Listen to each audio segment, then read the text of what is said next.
can stand with their feet on the outside. Versus if someone else can stand with their feet like close together. Okay. All right. Let's do that.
I know. Definitely made for the best.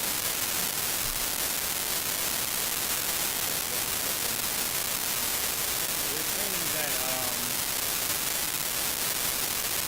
they're getting static.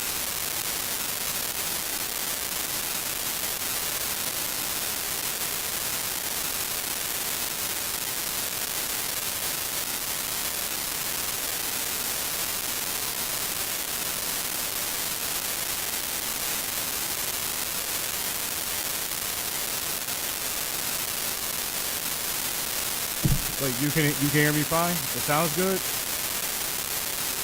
But she's saying she's getting static at the station.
Static check. 1, 2, 3, 4. How are we sounding? Thank you all for coming out to Buffalo Science Museum. Sounds good?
Good morning, everyone, and welcome to the Buffalo Museum of Science.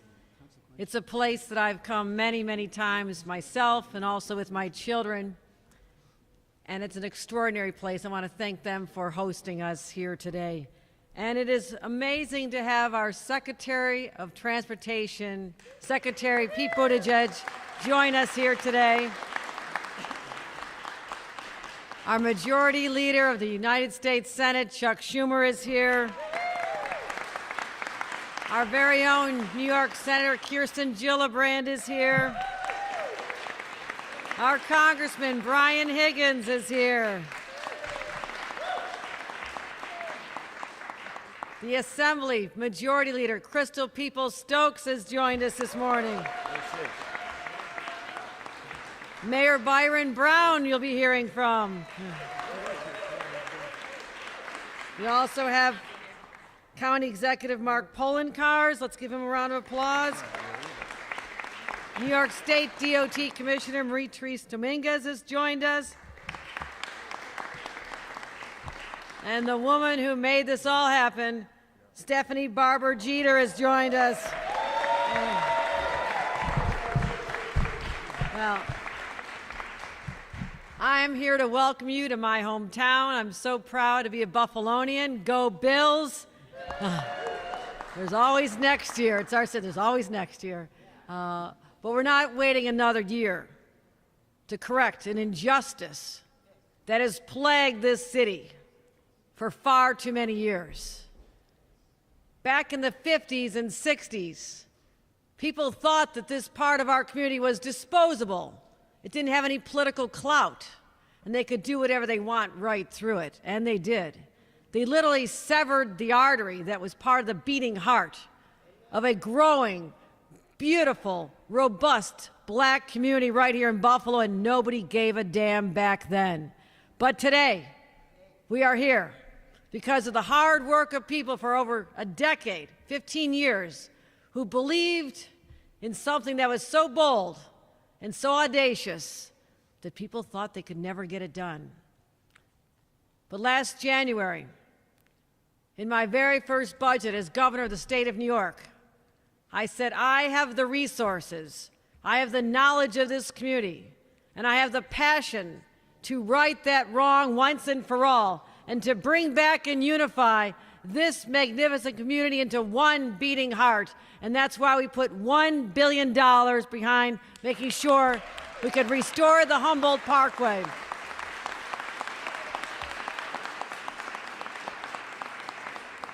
And I'm proud that this is one of 4 Reconnect Communities projects here in the state of New York. We're finishing up in Rochester. We're doing this in the Bronx, the Cross Bronx Expressway. We're doing it at I-81 in Syracuse. These are projects that are correcting a decision made decades and decades ago that certain communities didn't matter anymore. And we're here to say they do. And I'm really proud to have our Secretary of Transportation here, because this is also going to be one of the largest projects in their Reconnecting Communities project across the entire nation, because they believe in us as well. So I want to thank President Joe Biden for the money from the infrastructure bill worked on by our senators, Senator Majority Leader Chuck Schumer and Kirsten Gillibrand, to get the resources to help us do it in the way it needs to be done. I'll let them speak more about that. But this is one of my top priorities. I am so committed to this project, and we will get the workers we need to get it done. And we have the first time in this nation mandated local hiring from this community, so the people who are hurt the most can get these good paying jobs, over 1,500 jobs. And if you know anybody who wants to go into the trades, give us a call, because we have so many jobs now. Opposite of when I grew up here in Buffalo, and all my siblings had to leave because there were no jobs. Now the jobs are there, but let's connect the people to the training and the opportunities, and they'll be connected to a great paycheck. That's what this is about also. But not just building a road or not fixing a road, healing a neighborhood, but what we do afterward. This is going to be populated with beautiful parks and new homes and rehabilitated homes and businesses that are so vibrant. This will be one of the hottest properties in all of Western New York. Mark my words. I am so excited. to get this project going. And with that, I'm going to introduce a great partner in this project, our great Mayor Byron Brown.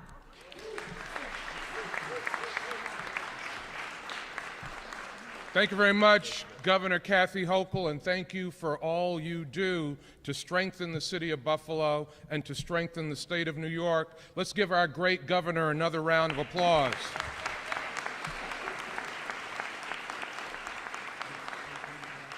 We're very appreciative to have Transportation Secretary Pete Buttigieg here in our city. We're thankful to President Biden for honoring his commitment to never forget about the city of Buffalo. Let's give Secretary Buttigieg a round of applause.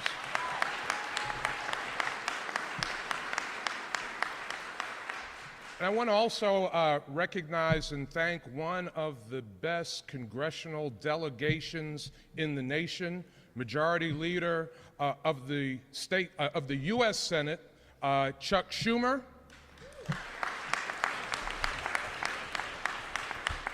Senator Kirsten Gillibrand.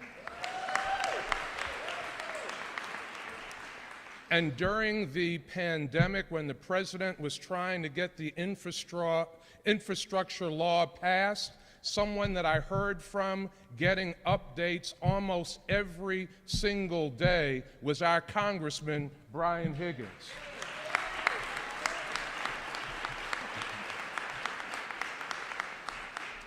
She's not up here with us now, but I need to recognize Assembly Majority Leader Crystal People-Stokes, who has been a real champion for this project.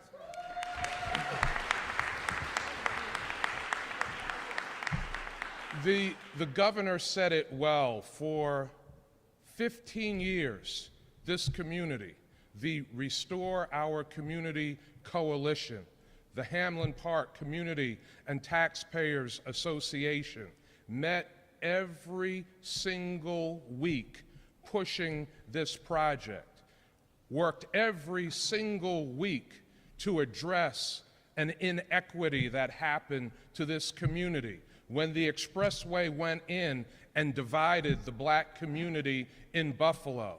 They fought every single day to bring this to the attention of federal, state, and local lawmakers. And you know what? The community won. Let's give them a round of applause.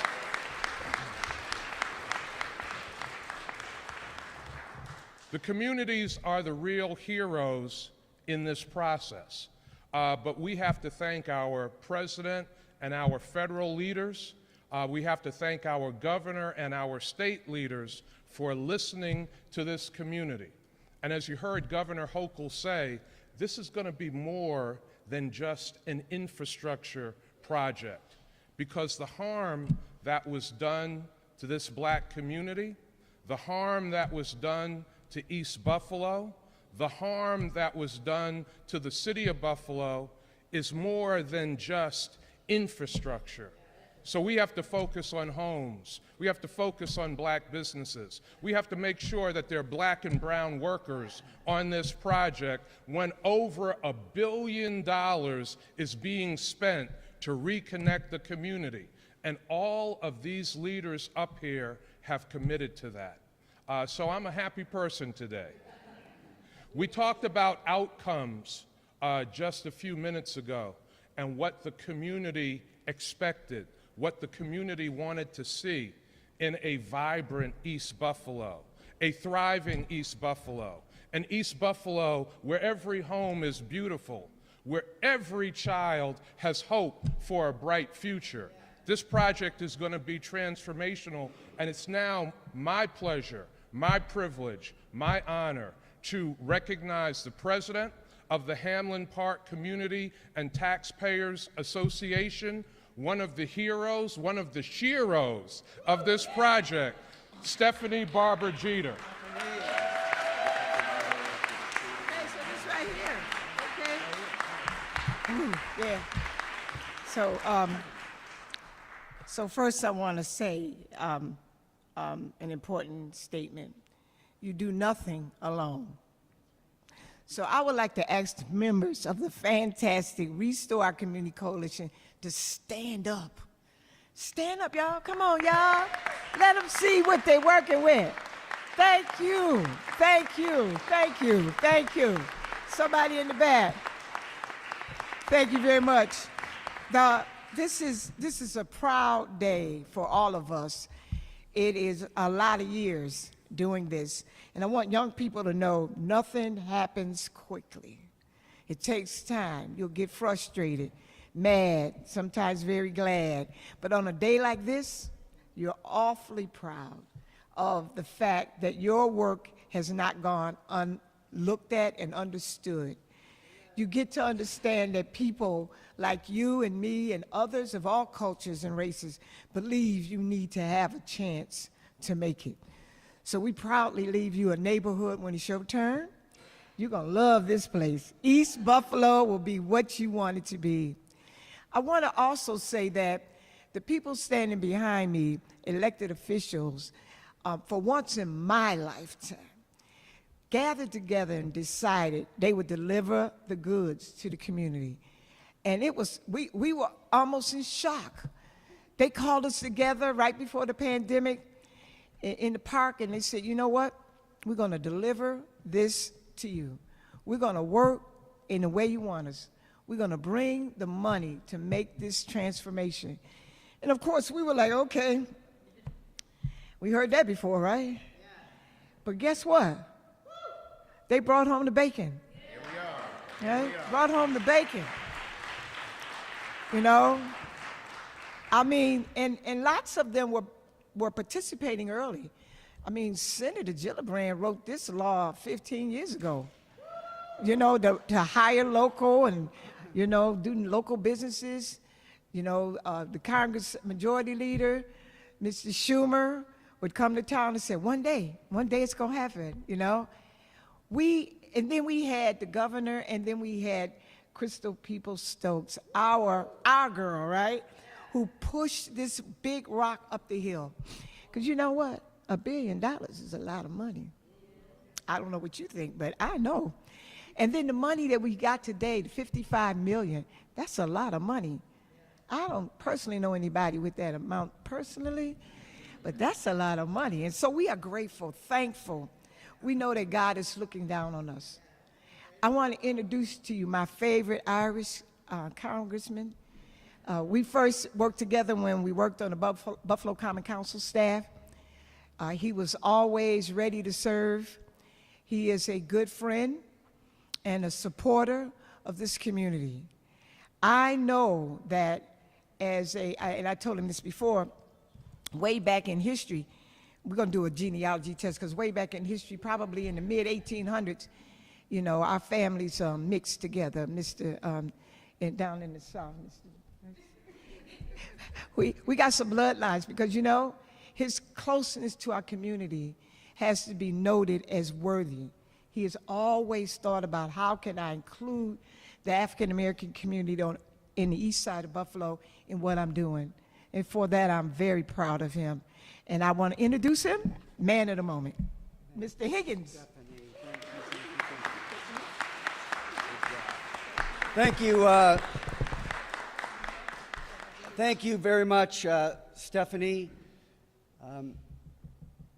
Senator Chuck Schumer, the Majority Leader, as has been said, probably the most consequential Senate Majority Leader in the last century. Kirsten Gillibrand, Mayor Byron Brown, and the Restore Our Community Coalition. We are here with the U.S. Transportation Secretary, the Honorable Pete Buttigieg, and the reason we're here today is Secretary Buttigieg is not interested in through counts. He's not interested in the exclusive objective of moving cars. He's a former mayor, like our mayor. He has a vision for what makes communities better and stronger and places where people want to invest. Secretary Buttigieg, we are honored that you came to our city today to deliver $55 million for this very, very worthy project. Thank you for being here.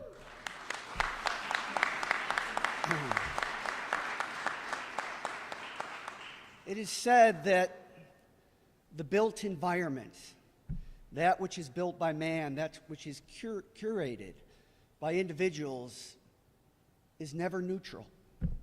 It either serves to hurt or to heal. In 1868, Frederick Law Olmsted came to Buffalo after having designed Central Park in New York City to lay out a park system. 6 parks, not 1, 7 parkways, the most glorious of which was Humboldt Parkway. It was used by kids to play in, by adults to walk in. If you look at the historical record, it talks about the Olmsted Park system, and there's an asterisk next to Humboldt Park with one word. It says lost. Today it is found. Today it is found.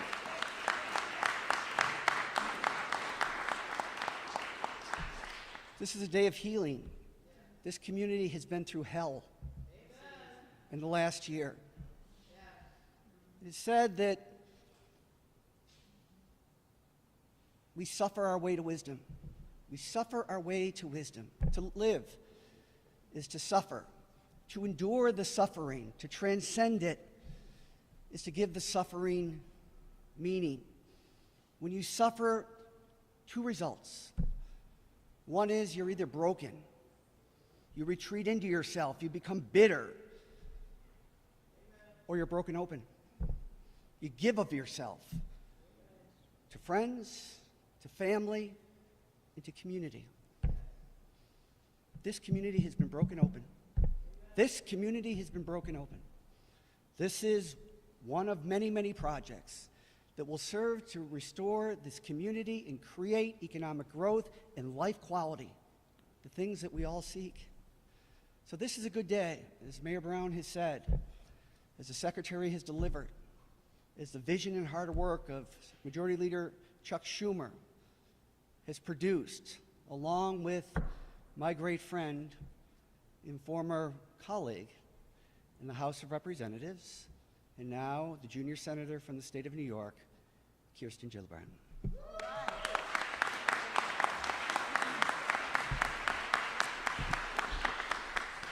So today really is a great day because this is the culmination of decades of work by Stephanie Jeter, by the community, really asking for what they wanted. I mean, look how beautiful Humboldt Parkway was historically. It was stunning. It was a glorious community where families could communicate to their neighbors, walk across the street, and you look today, it's divided by the highway, just divided straight in half, and it cut this community in half because at that era, they didn't care about low-income communities, they didn't care about black and brown communities, and they designed our infrastructure in this Robert Moses era to really undermine low-income communities and communities of color. And so this is the day that we are actually rectifying that wrong. And I really want to emphasize how important the community is. One of the first meetings I took when I became senator in 2009 was with Stephanie. And it was with many of these community members that are here today. And they showed me the plan of what this new reform would look like, what the community would look like. And it was the labor of love that Congressman Higgins has had from the very beginning. Crystal Peoples-Stokes, she said this was the one thing I want you to do for Buffalo when I didn't know much about Buffalo. So this has been a long journey. But I can tell you nothing gets done if you don't have the right people in the room. And that's why the people standing behind me are so essential.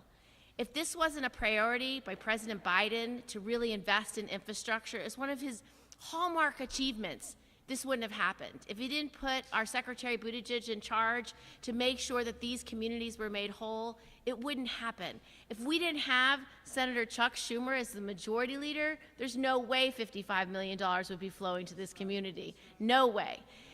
If we didn't have our mayor, who has constantly been looking out for this community to say, we need resources here it wouldn't happen. If our county executive, Mark Poloncarz, didn't care about making this community revived and creating a growing economy, it wouldn't happen. So this is something that is a testament to the people that are here and all the people who have fought for decades before any of us even knew about it.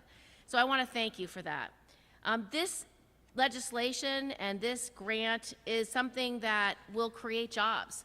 The provision that I worked on so hard was build local, hire local, that if you are going to take these large infrastructure projects, that the people who need to be hired are the local people, that they need to get the job training to become part of the building construction trades, to become part of the workforce that gets to do these great projects of national significance, and that provision got included. We wanted to make sure that this kind of project would be important to the White House. We brought Mitch Landrieu here just a few months ago so he could see how big and how incredible this would be for the community and how it would be transformed. And so all the work that so many people have put in is why this is coming today.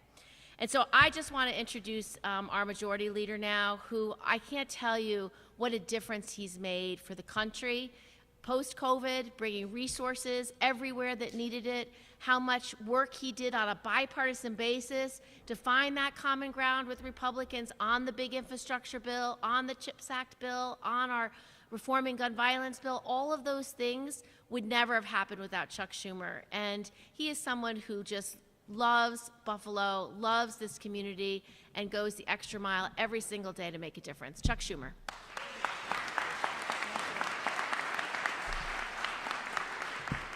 Well, thank you. Thank you. It is a great, great day for the city of good neighbors. Neighbors, not people divided by highways, but neighbors. That's what we are in Buffalo. I first want to thank Senator Gillibrand for that great introduction. She's a great partner.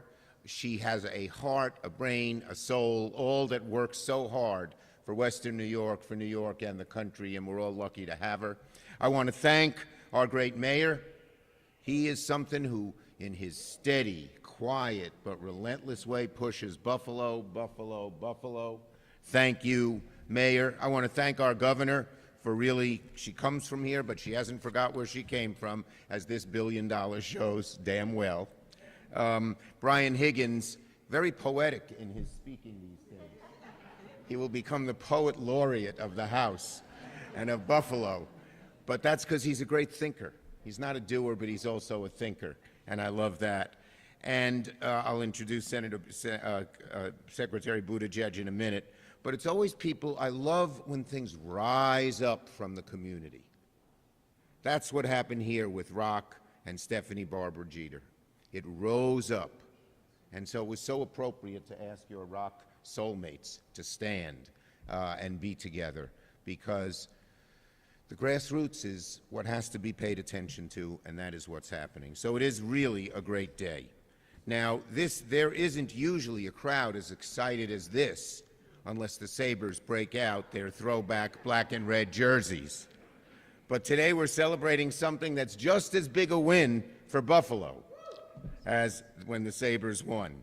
The restoration of communities along the Kensington Expressway is going to be one of the most significant infrastructure projects in Buffalo ever, ever. And there have been a lot of them through the centuries. And now, let me show you how important Buffalo is to those of us in Washington, including the Secretary, including the President. This project is one of the very first in the nation to tap the historic Reconnecting Communities program, and it is the largest grant anywhere in America of this program yet. Does Buffalo count? You betcha. Gone are the days that Buffalo's ignored. We got a majority leader, a senator, and a congressman who make sure of that. And that means that this new tree-lined roadway, not just for cars, but it's also going to be for pedestrians and bicyclists.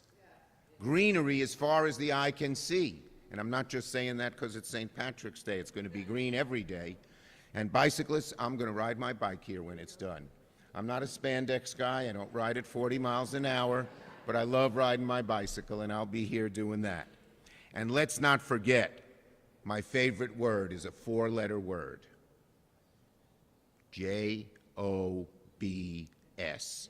Plenty of good-paying jobs, and another five-letter word about those jobs. U-N-I-O-N. Good-paying union jobs.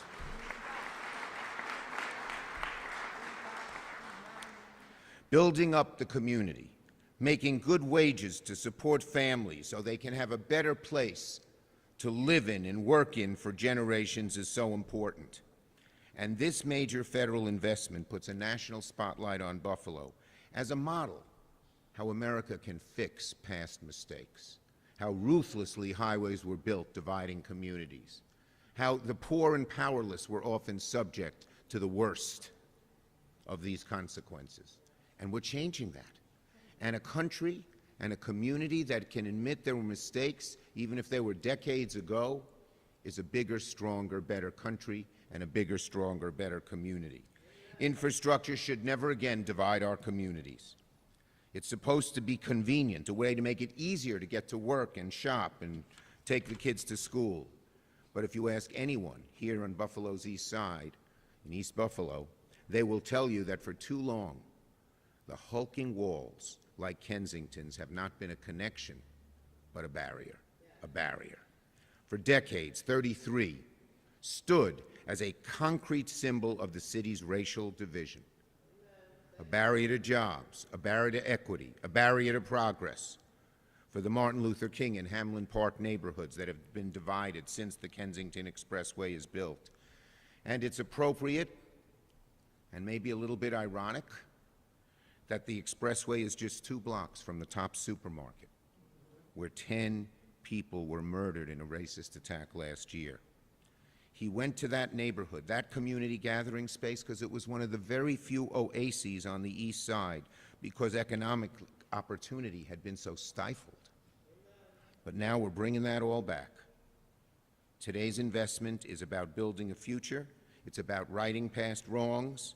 The federal government was responsible for segregating neighborhoods like this. Now the federal government has a responsibility to undo that.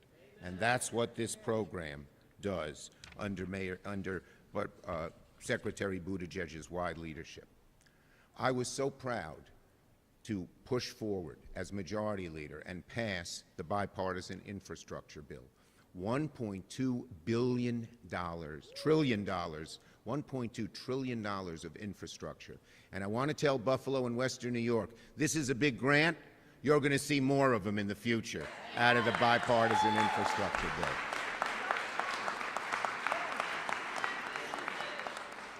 So, Buffalo's a great community, perfect community for the Secretary to recognize because of all the reasons I stated.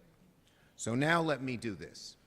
You know, I've seen a lot of cabinet secretaries in the years I've been in the Senate. You know, I just won my 5th term. I'm the first New Yorker ever to have 5 terms in the Senate. Thank you. It's humbling and gives me motivation. But I've seen a lot of cabinet secretaries. Some of them just stick to their desks in Washington. A few of them have no darn idea of what's going on in the rest of the country, the parts they didn't come from. It's rare, though, you get a cabinet secretary who knows the subject, transportation, community development, who knows the people. He was mayor, he knows what it's like, and who has the drive, the intelligence, the strength, the fortitude, and the honor and decency, not just to be a cabinet secretary, but his mission is to get a whole lot done. Today is just one example of the many things that Secretary Buttigieg has done and will do for New York and for Western New York. I don't think we could have a better, I talk to him at least once a week. If we don't talk once a week, something's the matter. We could not have a better transportation secretary for Western New York and for the country than what I like to call affectionately Mayor Pete Buttigieg.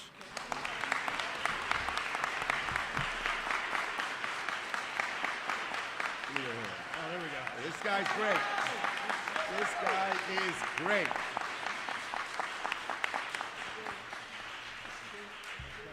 Well, thank you very much, Leader Schumer, for the kind words, and most importantly, for making sure that this would be the outset of America's infrastructure decade by getting that extraordinary bipartisan infrastructure law passed.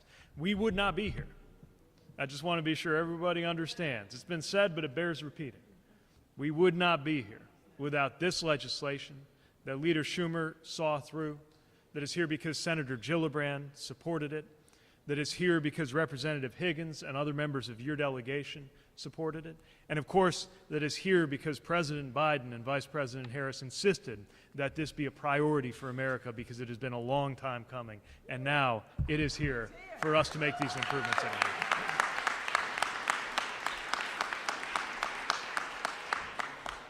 I'm so appreciative to Governor Hochul and her New York DOT. The commissioner is here, just saw her, there you are, who are undertaking this extraordinary work, who understand the importance of infrastructure, and that there's a lot more to it than simply repeating the patterns that we inherited. I want to thank and recognize Mayor Brown. The job of mayor has only become more demanding since I wore that title, and we are so thankful for your leadership. I feel very at home in Buffalo, even though this is my first time here. I'm the son of a let's say, mid-sized city, a lake effect city. To me, this is exactly how the weather in March ought to be. I mean, I think the only place that celebrates Dingus Day as enthusiastically as South Bend, Indiana. You've made me feel right at home, but I know this is also a community that's been through a lot. Things that came without warning, like the horrible, unthinkable racist violence that struck this city at Top Supermarket last year, and the extraordinary weather events that have caused so much damage in this region.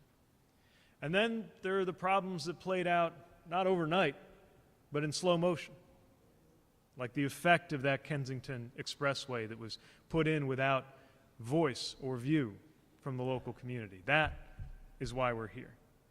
And so it's fitting that we're here with the members of the local community who actually made this all possible.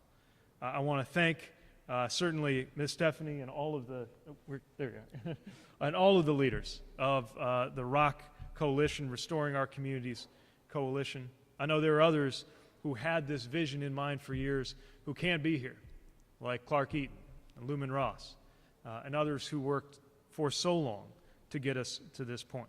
And I know so many residents of Hamlin Park are seeing at last what it means when you are regarded by an administration and leadership at every level, state, local, and federal, that understands the meaning of your work. You never gave up.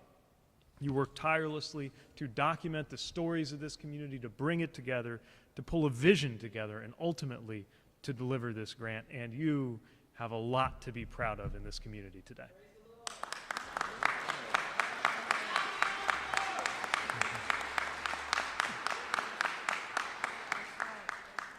You know, in the 2 years since I've been sworn in this job, I've seen and we've supported wonderful examples of how infrastructure can connect, can transform communities for the better. And our national transportation system, from the interstate highways to the rail networks, are a marvel, some of the greatest achievements in the history of this country. But we've also seen, and I've seen firsthand, how pieces of infrastructure that ought to be connecting wind up doing the opposite. Hamlin Park in the 1950s looked very different from how it looks today. It was a prosperous and much more diverse, active neighborhood. It was an actual park, lined with trees, covered with grass, connected by Humboldt Parkway to parks and neighborhoods across this city, part of the vision of Frederick Law Olmsted. And it is difficult, but for the community voices we've heard, it might be impossible to even imagine that green oasis. But we have heard those voices of the community. One resident talked to us about what it was like seeing that neighborhood in all its greenery, walking to the science museum with her family.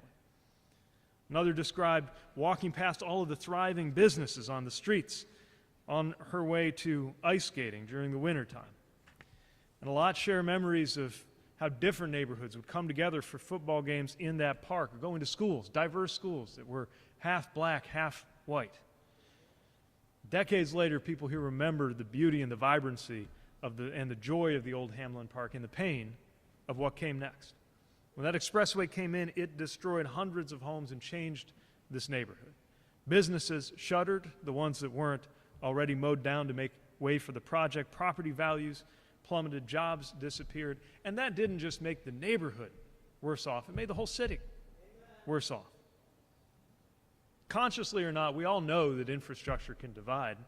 It's encoded into our language. The fact that American English has the phrase wrong side of the tracks tells you everything you need to know about our awareness deep down that infrastructure can divide just as sure as it can connect. And we can't ignore the reality that this highway left this community more segregated and more isolated from the social and economic life of the rest of the city. Some of the planners behind highways here and elsewhere built them directly through the heart of vibrant communities, sometimes to reinforce segregation, sometimes because it was the path of least resistance, almost always because black neighborhoods and low-income neighborhoods did not have the power to resist or reshape those projects. Now, most of the people who made those decisions aren't around today. No one here today is responsible for creating that situation in the first place, but all of us are responsible for what we do in our time to repair it, and that is why we're here today.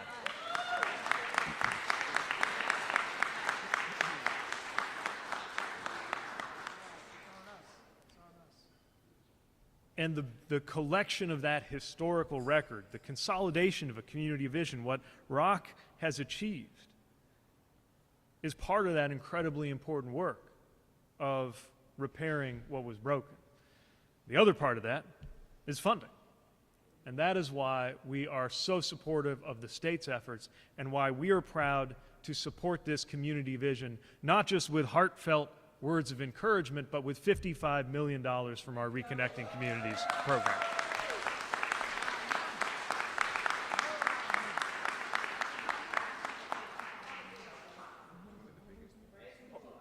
Alongside significant funding from the state, that's going to help fund an effort to cap the Kensington Expressway, effectively moving it underground and build new crossings and park space on top of it, reconnecting Hamlin Park to the rest of East Buffalo. It'll make it safer to cross the street so kids and families can play outside more. It'll reduce pollution from the highway so that fewer children in this area have the health effects of breathing that air. And it will reconnect this community to places that people count on every day: parks, churches, schools, and jobs, including, notably, Tops Supermarket, where 10 people lost their lives, which will now be better connected to the rest of the community as well. Healing takes time, but it's work like yours that keeps us moving forward. And it's just one of 45 projects. Well, I shouldn't say just one, because as Leader Schumer noted, is the biggest of the 45 grants we have to announce this year. But it's one of 45 projects we're announcing around the country. Some going to construction, others in planning. In Baltimore, Maryland, we're helping the community plan to improve access by repurposing or removing what is called a highway to nowhere that divided several historically black communities. In Iowa, we're helping the Meskwaki Nation develop a plan to address a high-speed highway that runs right through that tribal community, makes it harder and more dangerous for residents to get where they need to be.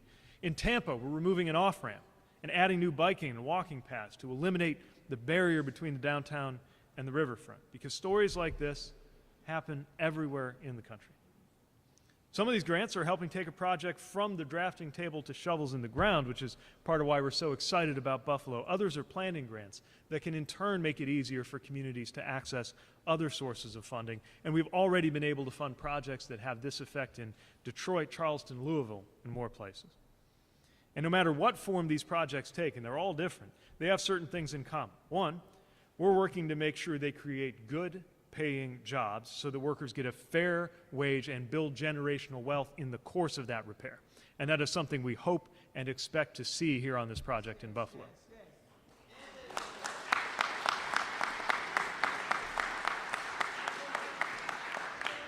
And yes, that means making sure that a fair share of those contracts go to workers and businesses who actually reflect the community where the projects are happening, so that they benefit from the work and not just the finished product. And maybe most importantly, we look for projects like this one where the community has been leading the way, because this is about empowering communities to define their own future. That's what we see here. And that's why I think a lot of these projects enjoy bipartisan support. We got letters from leaders on both sides of the aisle, people who aren't always on the same side of all the issues, but came together to try to get this funding together. I know we'll hear from a vocal few who would turn this common sense project into yet another front in some kind of culture war, who would call this wokeism. I call this good transportation policy that gets people where they need to be.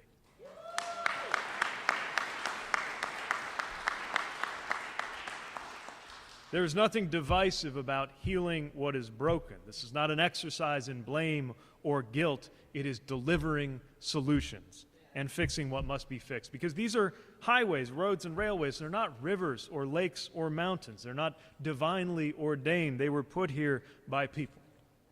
And the people of our time have a responsibility to make right what was broken. This is not divisive work. This is unifying work in the truest sense of the term.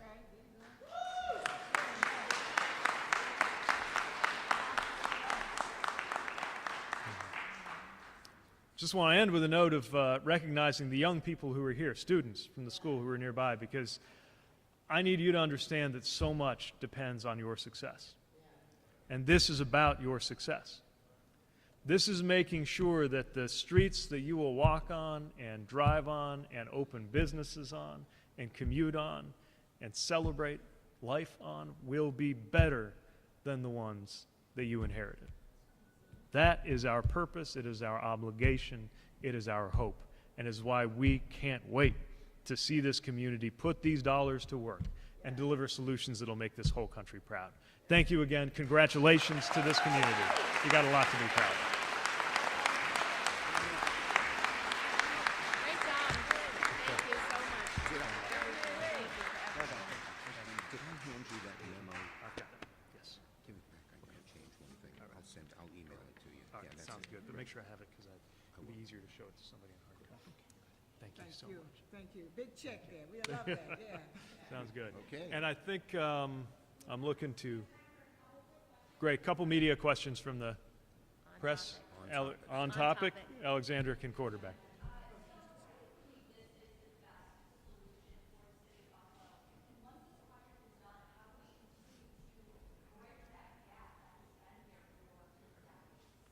Well, just as this problem played out over years, we know that it's taken years to get to this point, but now we need to see this through. The solution is different in different places. Sometimes it's not as complex or as expensive as capping an entire freeway. Sometimes you can add a transit link or a footbridge, but in this case it is very clear that the right solution is the one that the community has been working so hard to coalesce around. And it's that community vision, coupled with support from a forward-thinking State Department of Transportation, strong congressional involvement, and local leadership that has demonstrated to us, even in this very competitive process, that this project deserves funding.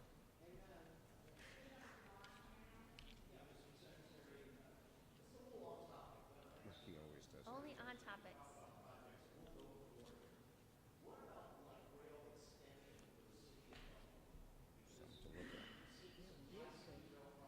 Yeah.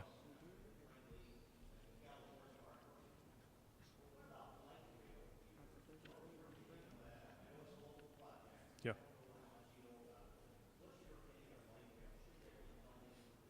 Well, without having all the details on the proposed project, what I'll say is that we are enthusiastic about passenger rail and transit. It's why that bipartisan infrastructure law included the strongest federal funding for transit in U.S. history and the most for passenger rail since Amtrak was created in the first place. Between the Fed-State partnership, our FTA programs, and the corridor identification program, we do have means now for communities and states to come to us, share their vision, and look at expansions of what is possible, as well as improvements to frequency and reliability on the routes that we already have. And there's no doubt that we will be receiving, I think, compelling visions and big ideas from around New York State. There's $38 billion for rail in the Northeast. $38 billion, that's a lot of money. We're going to fight for it. All right. Okay. Nelson?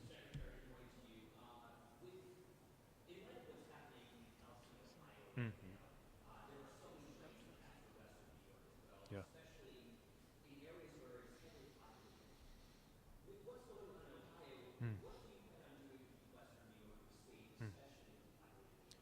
Now, I think every community that lives along a rail line looked at what happened to the people of East Palestine and said, are we safe? Are we going to be protected? It's one of the reasons from day one in this administration we've been acting to raise the standard for safety and accountability on rails. That's included moving forward on a rule about the crew requirements for who can be on board.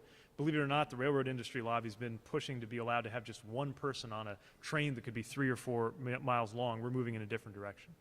It's why we've stepped up audits. We've had safety advisories around everything from the valve caps on these tank cars to the detection equipment along the side of the railway that can spot an issue before it happens. And it's one of the reasons we're working with partners in Congress on potential solutions there. And that's something that going into the future we think could also add to our toolkit, but we're not hesitating to use the toolkit that we have. Thank you. Look, the safety of our transportation systems, including our rail systems, has improved dramatically over recent years and decades, but we take none of that for granted, and any number of incidents more than 0 is too many. Thank you. Thanks very much. Thank you.